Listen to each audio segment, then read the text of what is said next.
Hey, what's up guys? Welcome to another episode. Today we're going to be talking all about how to get better action shots with one of these. And by these I mean just a smartphone in general, although this one is going to be a little bit more biased to the Samsung phones and users, but some of the principles that I'm going over will be able to use across all phones. So first thing real quick, sorry I missed a video last Friday. Had some emergency dental surgery, face pain. Good to go now. Next thing, sorry about the super harsh light. We're just doing a little street skating here, and this is when I have time to do the video, and New Mexico sunshine. Alright, so there's a couple ways to go about this. I'm going to show you guys, depending on what phones you have, of course, too, that's going to play a little bit of a factor. But there's a few ways that there's a few settings that we can do to optimize to get the best action shots. Because I'm sure if you guys have noticed, if you've ever tried to take an action shot of something moving real fast with the phone, it's really difficult to do because you don't know what the shutter speed is and you don't know the lag exactly when. It's hard to nail down exactly when you hit the shutter versus when it actually takes the picture. So there's a lot of weird stuff going on like that. The first thing you can do is if your phone has a sports mode, which I am shooting with the Galaxy S9 Plus, it does have a sports mode. So I'll show you guys how to turn that on. Alright, so on the S9 Plus, I'll show you how to get into that. And if you have any of the older phones like the S8 or the S7, I think these are the same, especially if you've updated to the Android 9. So we're going to go into our camera app. We're going to go into the settings. Make sure you're on the regular photo mode because that's where it's going to be. So then we're going to scroll all the way down to camera modes, and we're going to click on edit modes, and then we're going to scroll all the way down to the bottom. So by default you'll probably see that the sports is unchecked, so I'm going to go ahead and check that, and then that's it. So then we can back out of there. Now when we go to the camera mode, so you'll be able to swipe all the way to the right, and there's my sports mode, and then you can edit and pick where you want that sports mode to show up. I'm just going to leave it right there because I don't ever use it. So now we are in sports mode, and it doesn't say exactly what this does, but my guess is it's basically going to be a shutter priority, and it's going to put priority to a higher shutter speed. So I'm guessing that it will probably set it to something like either based on the motion, the speed of which things are moving through the frame. It's probably going to start with like around a 500th of a second, maybe more, and then it's going to prioritize that based on the amount of light. So if you're in lower light, using sports mode is going to give you grainier images because it's going to prioritize a fast shutter speed, and it's probably then going to start bumping up your ISO. So keep that in mind. If you're not out in bright daylight like this, the lower light is going to be harder to do with the sports modes. So the next thing is Pro mode or manual mode. If your phone has that, if you have the ability to go into Pro mode like on the Samsungs, so we'll go ahead and do that. And I will give you guys some settings and tips for general. We're going to start with just general action sports. So we're in Pro mode. I'm going to go ahead and leave it on my f1.5 aperture. Now, as far as I know, the Samsungs do this, but I don't know how many other phones have that ability to change the aperture. But I'm going to leave it on the widest aperture, which is the 1.5. ISO 50, which is my base ISO, so no noise. Then what we're going to be focusing on here is the shutter speed. So you can see right now that my shutter speed is completely white. Everything is blown out.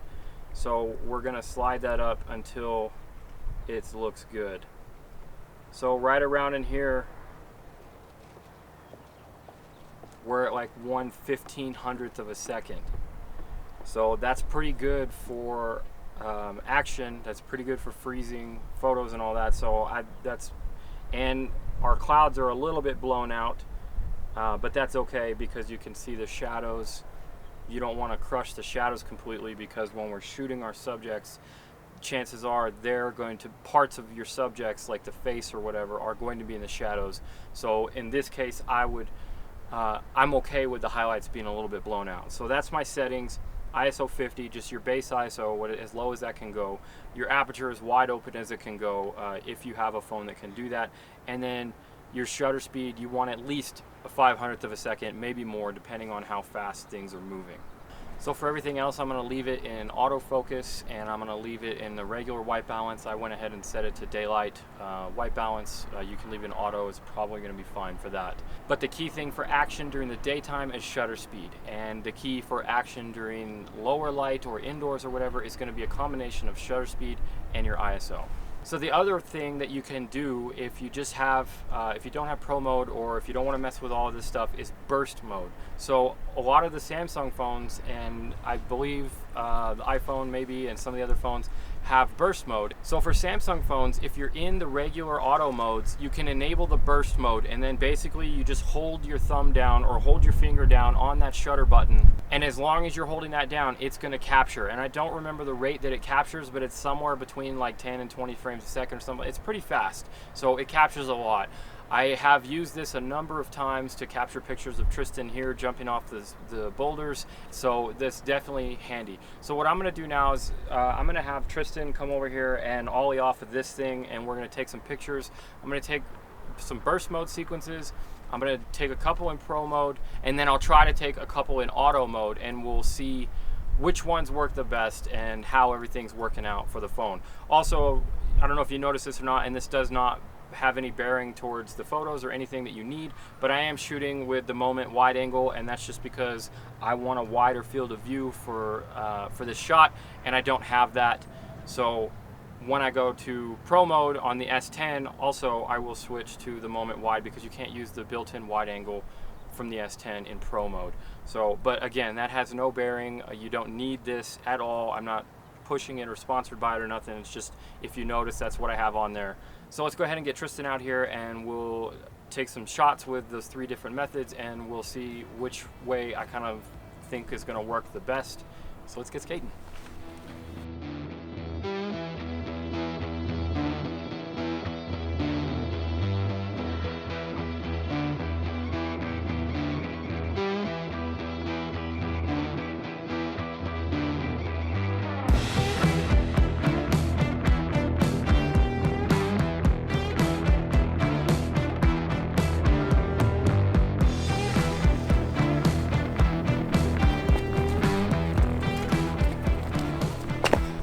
Okay, so we just did a few runs there, as you guys could see. So the difference between, from trying this out, the difference between auto mode, burst mode, and pro mode is pretty significant. The hardest thing that I noticed is that taking a photo in regular auto mode without burst or anything like that is the lag.